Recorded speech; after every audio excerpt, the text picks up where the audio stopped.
Hello everyone, welcome to my YouTube channel. जैसा कि आप सभी लोग जानते हैं कि हम हमारे इस चैनल पे हेयर, स्किन और मेकअप सिखाते हैं। तो आज का जो हमारा टॉपिक है वो है हेयर ग्रोथ के ऊपर, हेयर साइंस के ऊपर। हेयर साइंस क्या है? जैसे कि हम लोग हेयर पे बहुत सारा वर्क करते हैं, कलर करते हैं, केमिकल वर्क करते हैं, लेकिन हमें पता होना चाहिए कि हमारे हेयर की ग्रोथ कैसे होती है, हमारा हेयर किस चीज से बना हुआ है, हम हेयर के ऊपर वर्क कहाँ पे करते हैं, ये सारी चीजें हमें पता होना चाहिए। डॉक्टर कैसे वर्क करता है, हम कैसे वर्क करते हैं, ये सारा टॉपिक हम कवर करने वाले हैं। जैसे कि हमारे हेयर जो है ग्रे क्यों हो जाते हैं, हेयर के जो पिगमेंट्स है वो क्या होते हैं, हेयर साइंस को हम जानेंगे, हेयर बल्ब को हम जानेंगे, हेयर रूट को हम जानेंगे, हेयर सॉफ्ट को हम जानेंगे। हम सारी चीजें जानने वाले हैं। तो इस वीडियो पे आप पूरे का पूरा लास्ट तक देखें। और इस वीडियो पे अगर आप नए आए हो तो हमारे चैनल को सब्सक्राइब जरूर कर ले और बेल आइकन को प्रेस करना ना भूले, जिससे कि हमारे आने वाले वीडियो का नोटिफिकेशन आपको मिल सके। और हाँ, अगर आपको वीडियो पसंद आया तो एक लाइक जरूर कर ले। जो हेयर है वो 5 चीजों से बनकर के मिलते हैं, जैसे कि कार्बन, नाइट्रोजन, हाइड्रोजन, ऑक्सीजन और सल्फर। इन 5 चीजों से बनकर के अमीनो एसिड्स बनते हैं और सारे अमीनो एसिड्स बना करके हमारे हेयर में बनता है केराटिन और सिस्टीन। जैसे कि आप सभी लोग जानते हैं कि हम हमारे हेयर पे केराटिन और सिस्टीन का जो केमिकल वर्क करते हैं वो हमारे हेयर में ऑटोमेटिकली पाया जाता है, मतलब बनता है। लेकिन जब हम केमिकल वर्क करते हैं इनके ऊपर, मतलब सिस्टीन और केराटिन जब करते हैं, जब हमारे हेयर में ये खत्म हो जाता है या कम हो जाता है, जब हम इसका ऊपर से एक केमिकल ट्रीटमेंट हेयर को देते हैं जो कि आर्टिफिशियल केराटिन और सिस्टीन होता है, जिससे हमारे हेयर जो है काफी अच्छे हेल्दी हो जाते हैं। तो केराटिन और सिस्टीन ये सारी चीजें मिलाकर के एक पॉलीपेप्टाइड एक चेन बनती है बॉन्ड की तरह, इससे हमारे हेयर बनते हैं।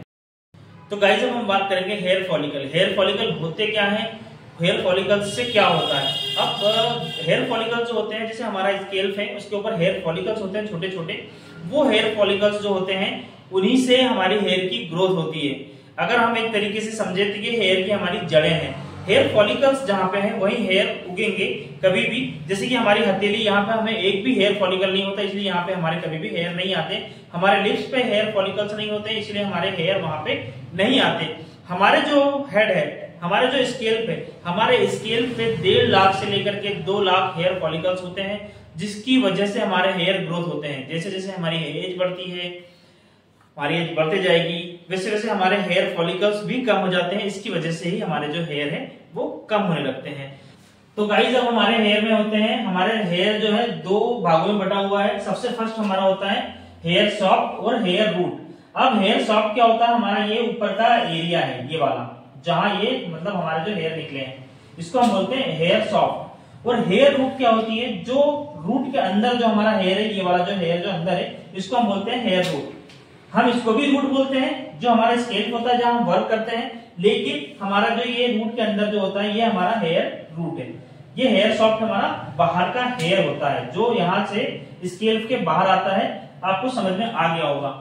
तो हम जब भी काम करते हैं, वर्क करते हैं, तो हम अपने कोई भी केमिकल वर्क करते हैं तो हम करते हैं हेयर सॉफ्ट के ऊपर। कभी भी हम रूट पे वर्क नहीं करते हैं, क्योंकि रूट के ऊपर डॉक्टर काम करता है अंदर। जैसे कि हमारा हेयर फॉल हो रहा है, कुछ भी हो रहा है, तो वो हमारा डॉक्टर काम करेगा। हम कभी भी कोई भी ट्रीटमेंट देते हैं, हम देते हैं हेयर सॉफ्ट के ऊपर, जो कि हमारा ये हेयर है। अब गाइस ये छोटे छोटे जो हेयर आपको हमने बना के दिखाए हैं, ये वाले, ये हेयर हमारे स्कैल्प के ऊपर है।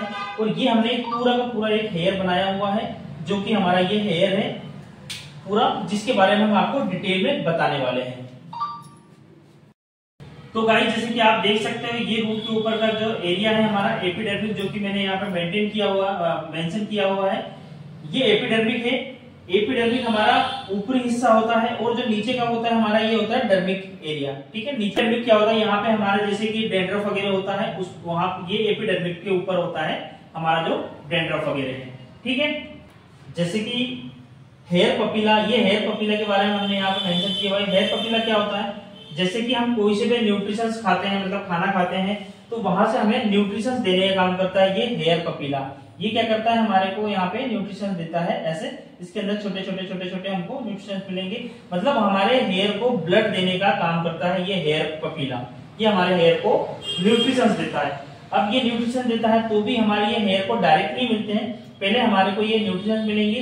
ये मिलेंगे हमारे, जैसे ये हेयर बल्ब है, ये हमारा हेयर बल्ब है। ये हेयर बल्ब के अंदर हमारे न्यूट्रिशंस हमारे मिलेंगे, फिर ये धीरे धीरे करके हमारा जो ये हेयर है ये ऐसे ग्रो करेगा, और ये हमारे हेयर को यहाँ से बाहर निकलेगा। ठीक है। इसी तरीके से जो हेयर पपीला होता है वो क्या करता है, हमारे हेयर को न्यूट्रिशंस देने का काम करता है।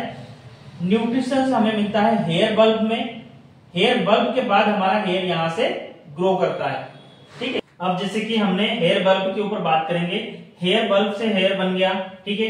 ये भी डायरेक्ट नहीं बनता है, सबसे फर्स्ट हमारा क्या होता है, हमारा हेयर पपीला हेयर बल्ब को में प्रोड्यूस करता है जो भी न्यूट्रिशंस होते हैं। तो ये हेयर बल्ब क्या करता है, सबसे पहला मैट्रिक्स को बनाता है, ठीक है।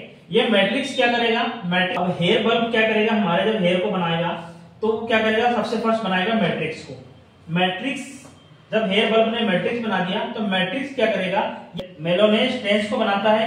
मेलानोस्टेन्स क्या करता है, वो बनाएगा आपका मेलेनियम को। मेलेनियम क्या होता है, जैसे मेलेनियम होते हैं हमारे हेयर में दो टाइप के, एक होता है यू मेलेनियम, एक होता है फ्यू मेलेनियम। अब जो मेलेनियम है ये हमारे हेयर में तीन टाइप के होते हैं, रेड, येलो और ब्लू, ठीक है। अब क्या होता है, हमारे जो हेयर होते हैं, जैसे ये इंडियन हेयर होते हैं हमारे, उसमें होता है हमारा यू मिलेनियम।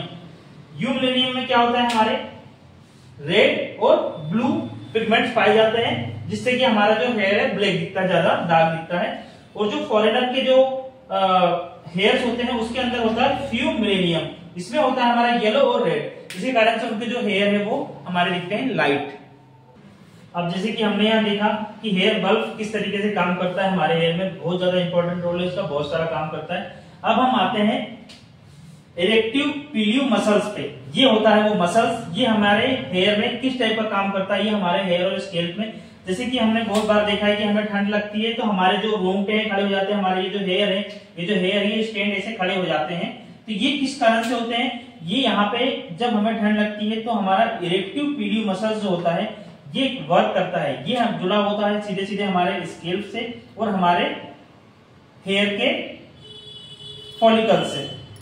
तो ये क्या करता है, जब हमें ठंड लगती है तो ये इसे सिग्नल देता है, ये इसे स्कैल्प को अपने तरफ खींचता है, हेयर फॉलिकल्स और स्कैल्प एक तरफ अपने तरफ जब खींचता है तो हमारे जो पोर्स ये बंद हो जाते हैं, ऐसे पोर्स जो होते हैं हमारे ये क्लोज हो जाते हैं सीधे, तो ये हमारा जो हेयर है ऐसे स्टैंड की तरह खड़े हो जाते हैं।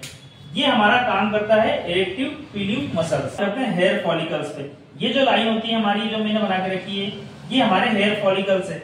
हेयर फॉलिकल्स जैसे कि मैंने बताया, जहां जहां हमारे हेयर फॉलिकल्स होते हैं वहां वहां पे ही हमारे हेयर जो है वो ग्रोथ करते हैं। अगर हमारे हेयर फॉलिकल्स नहीं रहेंगे, कम हो जाएंगे, तो हमारे हेयर की ग्रोथ भी कम हो जाएगी, हमारे हेयर की डेंसिटी भी कम हो जाएगी।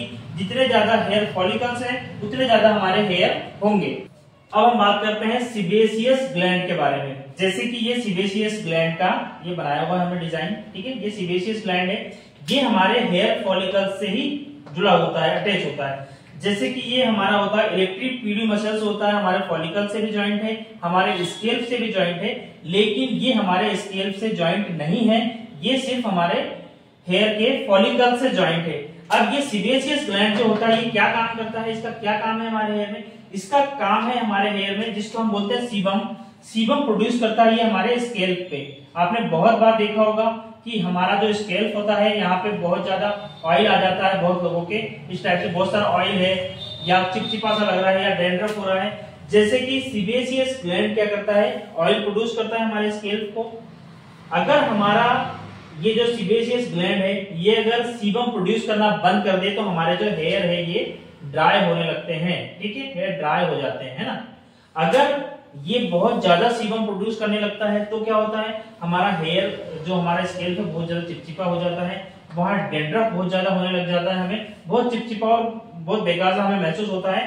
हमें लगता है कि यार हम थोड़ा सा भी हमने हेयर वॉश किया, उसके थोड़े टाइम बाद 1-2 घंटे बाद हमारे हेयर पे ऑयल आ जाता है, स्कैल्प पे ऑयल आ जाता है, तो वो इसी के कारण से आता है। तो अगर आप लोगों को हो सकता है कि आपको मैंने जो समझाया ये समझ में अगर एक बार नहीं आया हो तो आप पूरा वीडियो फिर से देख सकते हो। अभी देखो आपको मैंने तो गाइस आपने यहाँ तक वीडियो देखा, तो अगर आप हमारे चैनल पर नए हैं तो हमारे चैनल को सब्सक्राइब जरूर कर लो। अब हमने जो इस वीडियो के बारे में आपको हेयर के बारे में जो बताया है इसके हम 4 से 5 पार्ट लेके आने वाले हैं जो कि आपके लिए काफी ज्यादा नॉलेजफुल रहेंगे, जिसमें कि हम हेयर साइंस को पूरा कवर करने वाले हैं। जैसे कि आज आपने लोगों ने जो देखा हेयर की ग्रोथ, अंदर के जो पार्ट होते हैं हमारे वो कैसे काम करते हैं, हेयर जो हमारा बाहर निकलता है उसका क्या काम है, किस तरीके से हमारा हेयर बनता है, ये चीज हमने समझी है। तो आगे हम आपको पूरा का पूरा हेयर साइंस अच्छे से क्लियर करने वाले हैं। अगर आपको समझ में नहीं आया है तो आप एक बार ये वीडियो को पूरा का पूरा देख सकते हो और इस वीडियो को शेयर जरूर करो अपने दोस्तों को, जो कि काफी अच्छा इस नॉलेज को ले लें और उसको सीख करके अच्छा काम करें। और अगर वो किसी को सिखाते भी है तो उनको वो इस वीडियो को देख करके समझ करके लोगों को सिखाना भी स्टार्ट करें। तो गाइज, अगर आप हमारे चैनल पर नए हैं तो चैनल को सब्सक्राइब जरूर करें।